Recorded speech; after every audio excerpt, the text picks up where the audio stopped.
حسبي الله ونعم الوكيل فنعم المولى ونعم الحمد لله وكفى وسلام على عباده الذين اصطفى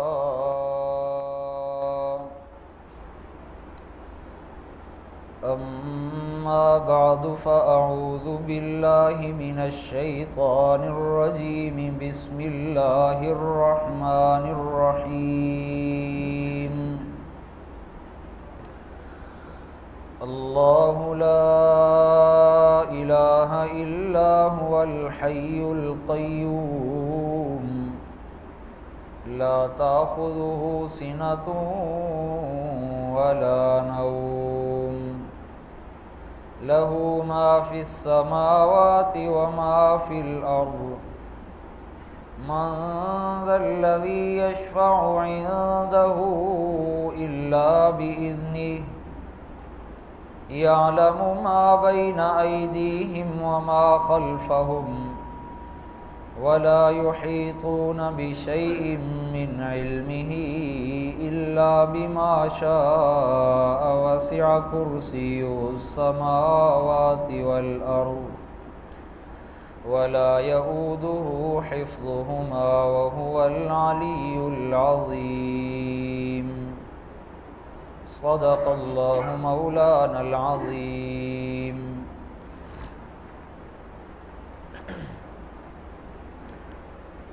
سورہ بقرہ کی مشہور آیت آیت الکرسی کی تلاوت کی ہے۔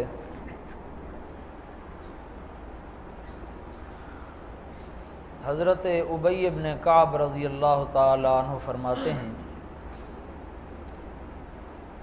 کہ ایک دن رسول اللہ صلی اللہ علیہ وآلہ وسلم نے مجھ سے سوال کیا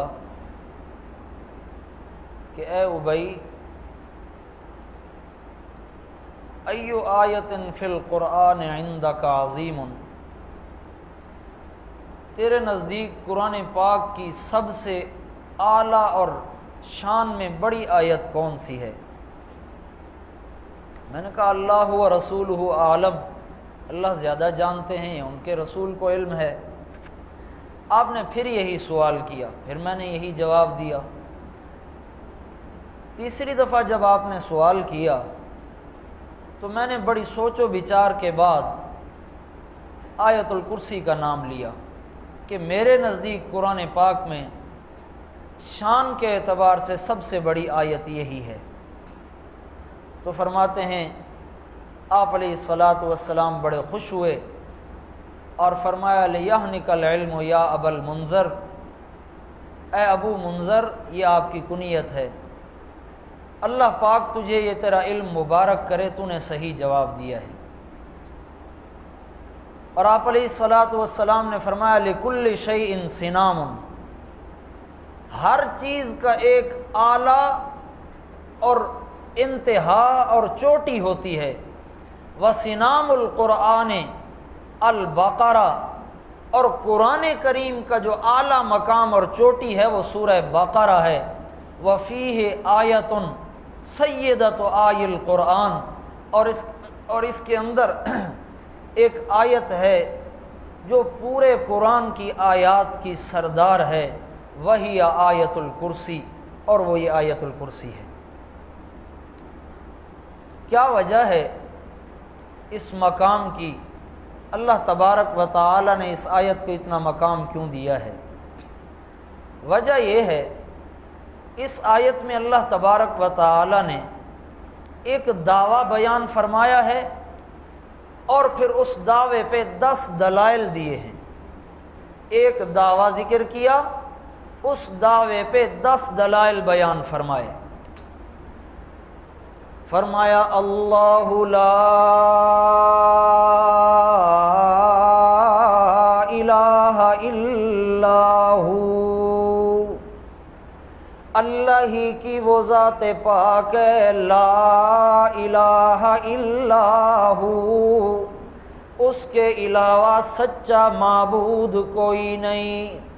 انسان جس کے سامنے اپنی جبین نیاز جھکائے، منت کے وقت جس کے نام پہ ذبح کرے، نیاز کے وقت جس کے نام پہ اپنے مال کو قربان کرے، وہ اللہ تبارک و تعالیٰ کے علاوہ اور ذات کوئی نہیں ہے۔ سورہ انبیاء کے اندر اللہ تبارک و تعالیٰ اپنے پیغمبر کو فرماتے ہیں وَمَا أَرْسَلْنَا مِن قَبْلِكَ مِن رَّسُولٍ إِلَّا نُوحِي إِلَيْهِ أَنَّهُ لَا إِلَٰهَ إِلَّا أَنَا فَاعْبُدُونِ۔ اے میرے پاک پیغمبر، یہ دعویٰ جو آیت الکرسی میں ذکر کیا گیا ہے، آپ سے پہلے 1,24,000 یا کم و بیش جتنے بھی پیغمبر آئے ہیں، ہر پیغمبر نے یہی دعویٰ بیان کیا ہے، لوگو اللہ کے علاوہ سچا معبود کوئی نہیں ہے۔ یہ دعویٰ ذکر کیا۔ پہلی دلیل فرمایا الحیو، سچے معبود کے لیے ضروری ہے کہ وہ ہر وقت زندہ رہے، سدا زندگی ہو۔ یہ نہ ہو کہ عابد عبادت کرنے والا عبادتیں کر رہا ہے، منت دے رہا ہے، نظر نیاز دے دے کے بعد میں پتہ چلا جی جس کی نظر تھی اس کو تو پتہ ہی نہیں ہے، جس کے نام پہ منت دیتا رہا ہوں اس کو تو موت آ چکی ہے، پتہ ہی نہیں ہے۔ یہ وہ ذات پاک ہے جو سچے معبود ہونے کے لائق ہے۔ پہلی دلیل اور پہلی علامت فرمایا الحی، وہ سدا زندہ رہنے والی ہے۔ اس کے علاوہ اللہ تبارک و تعالی قرآن پاک کے اندر فرماتے ہیں وَلَا تَدْعُ مَعَ اللَّهِ إِلَٰهًا آخَرَ، او میری مخلوق کا بندہ، اللہ تبارک و تعالی کے ساتھ ملا کے کسی اور کی عبادت نہ کیا کر، کسی اور کو نہ بلایا کر۔ اللہ تبارک و تعالی کے بارے میں یہ نہ کہا کر اللہ اولاد دینے والا ہے اور میرا حضرت صاحب اولاد لے کے دینے والا ہے، اللہ بھی مشکل کشا ہے اور میرا حضرت صاحب بھی مشکل کشا ہے۔ کیوں مولا فرمایا لا الہ الا ہو، سچا مشکل کشا اور حقیقی معبود اللہ کے علاوہ اور کوئی نہیں ہے۔ اللہ دلیل اور نشانی کیا ہے؟ اللہ تبارک و تعالی فرماتے ہیں کل شیء ہالک الا وجہہ، ہر شے فنا اور ختم ہو جانے والی ہے، باقی صرف رب کی ذات ہے۔ یہ پہلی دلیل ہے۔ دوسری دلیل فرمایا القیوم، وہ کسی کا محتاج نہیں ہے، وہ خود بخود قائم ہے، اس کو وجود کی ضرورت نہیں ہے۔ انسان کے اندر، جنات کے اندر، دیگر مخلوقات کے اندر جب تک وجود ہے تو وہ قائم ہے، وجود ختم تو ذات ختم۔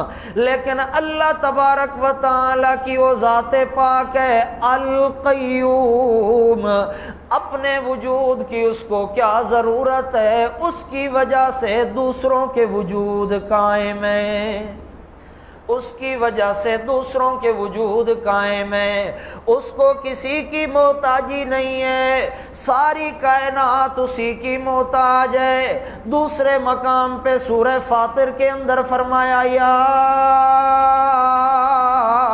ایھا الناس، او آدم کی اولاد، او نسل انسانی، کوئی طاقتور ہے یا کمزور ہے سن لو، انتم الفقراء الی اللہ، تم سارے کے سارے اللہ کے محتاج ہو، واللہ هو الغنی، اللہ ہر کسی سے بے پرواہ اور بے نیاز ہے، اس کو کسی کی ضرورت کوئی نہیں ہے۔ دو دلیلیں ہو گئیں۔ تیسری دلیل فرمایا لا تاخذہ سنۃ ولا نوم، اللہ وہ ذات پاک ہے کہ اس کے علاوہ سچا معبود اور کوئی نہیں ہے۔ کیا دلیل ہے؟ فرمایا لا تاخذہ سنۃ ولا نوم، وہ معبود ہے اس لیے کہ ساری کائنات کا نظام چلانے کے باوجود نہ تھکنے کی وجہ سے اسے کبھی نیند آئی ہے نہ کبھی اونگھ آئی ہے۔ اللہ تبارک و تعالی کے علاوہ انبیاء کرام کی جماعت، قرآن پاک کے اندر اللہ پاک نے حضرت موسیٰ علیہ السلام کا ذکر فرمایا، جا رہے ہیں راستہ طے کر رہے ہیں، طے کرتے کرتے آخر ایک مقام پہ تھک کر سو گئے ہیں۔ اسی طرح سورہ کہف کے اندر اللہ تبارک و تعالی نے غار والے ولیوں کا تذکرہ فرمایا، وہاں بھی اللہ فرماتے ہیں فَضَرَبْنَا عَلَىٰ آذَانِهِمْ، ہم نے ان کو غار کے اندر نیند میں سلا دیا۔ اللہ کا نبی ہے نیند کر رہا ہے، اللہ کے ولی ہیں نیند کر رہے ہیں، تھکاوٹ آ گئی ہے، فرمایا وہ معبود نہیں ہو سکتا، اس لیے کہ معبود کے لیے ضروری ہے کہ وہ ہر وقت جاگ کے اپنے عابد کی باتیں سنتا رہے، اپنے عابد کی باتیں سنتا رہے۔ عابد بلا رہا ہے وہ سن رہا ہے، عابد اس کی تسبیح کر رہا ہے وہ سن رہا ہے۔ یہ اللہ ہی کی ذات پاک ہے، لا تاخذہ سنۃ ولا نوم، نیند تو اپنی جگہ پہ رہی، اسے اونگھ ہی نہیں آتی، تھک کے ہاں جی نیند کا غلبہ آ جائے، آنکھ کھلی رہتی ہے، دماغ سونے لگتا ہے، ایسی بھی حالت کوئی نہیں آتی اس پروردگار پہ۔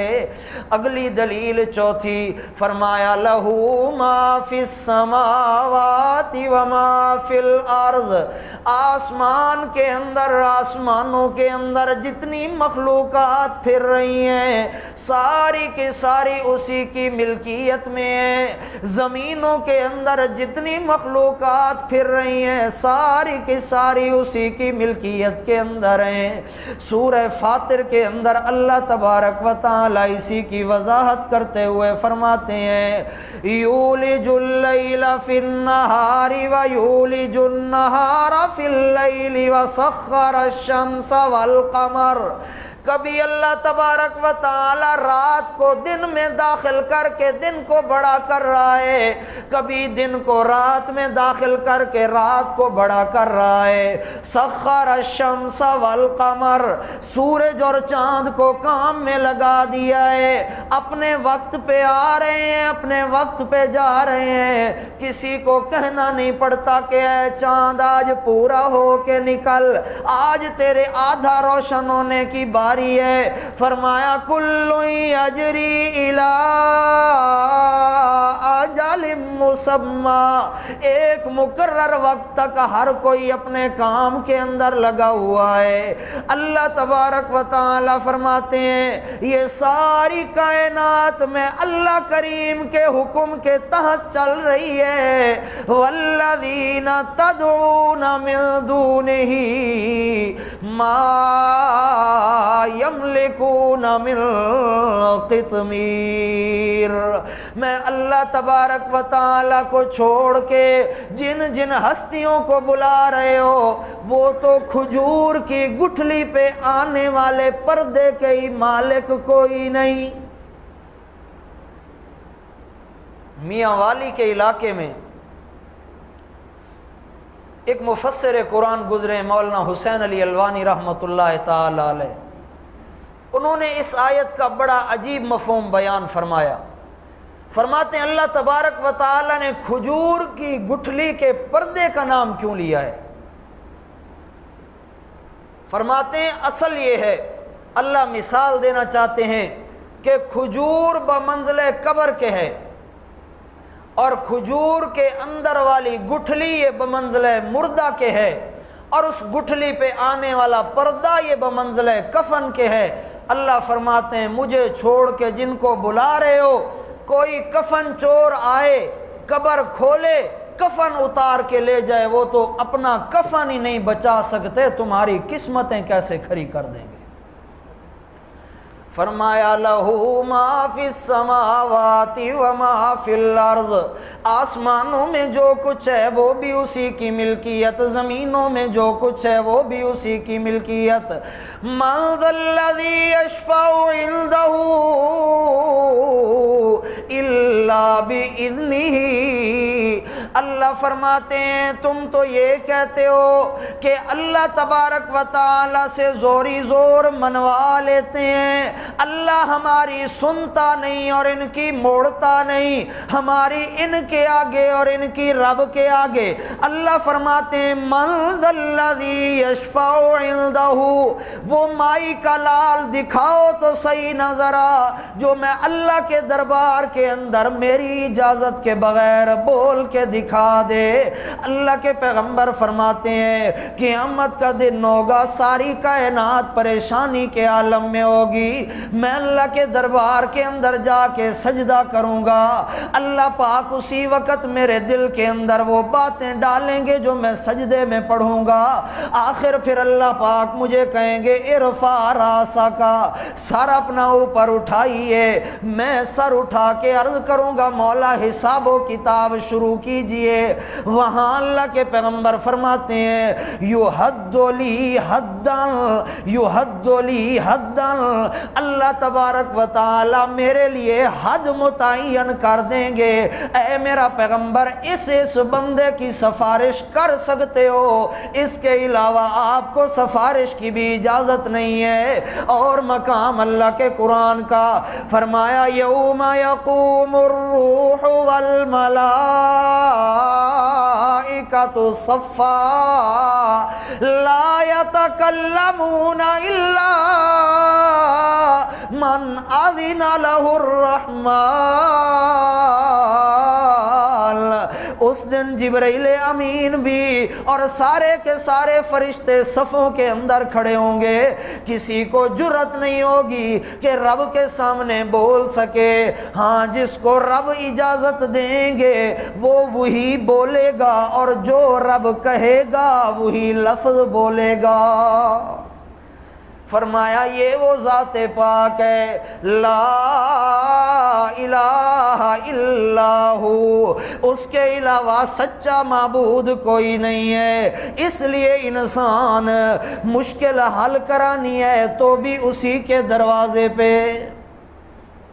مشکل حل کرانی ہے تو بھی، گواہی تو دے دیجئے، مشکل حل کرانی ہے تو بھی اسی کے دروازے پہ، اولاد مانگنی ہے تو بھی اسی کے دروازے پہ، کاروبار کی ترقی لینی ہے تو بھی اسی کے دروازے پہ، عزت لینی ہے تو بھی اسی کے دروازے پہ، دشمن سے غلبہ لینا ہے تو بھی اسی کے دروازے پہ۔ آخری حدیث سناتا جاؤں، 313 صحابہ لے کے اللہ کے پیغمبر 1000 مسلح جماعت کے مقابلے میں کھڑے ہوئے ہیں، اور کیا کہتا ہے اللہ کا پیغمبر اللہم ان تہلک ہذہ العصابۃ فلا تعبد فی الارض ابدا، اللہ یہ جو چھوٹی سی مٹھی بھر جماعت کھڑی ہے جس کے اندر ابو بکر صدیق بھی ہے، عمر فاروق بھی ہے، علی المرتضیٰ بھی ہے، ابی ابن کعب جیسے ولی اللہ کھڑے ہیں، خود امام الانبیاء کھڑے ہوئے ہیں، رب کو درخواست دے رہا ہے اللہ کا پیغمبر مولا اگر تو نے آج اس جماعت کو مروا دیا تو قیامت تک تیری سچی عبادت کرنے والا کوئی نہیں ہوگا۔ سبق دے کے گئے اللہ کے پیغمبر کے خبردار، امام الانبیاء ہو کے دشمن پہ فتح کس سے مانگ رہا ہے؟ اس لیے میرا دوست قرآن نے یہ سبق دیا ہے جو مانگنا ہے، جس حال میں مانگنا ہے، جس انداز میں مانگنا ہے، تو صرف کس سے مانگنا ہے؟ اللہ مجھے آپ کو عمل کی توفیق عطا فرمائے۔ وآخر دعوانا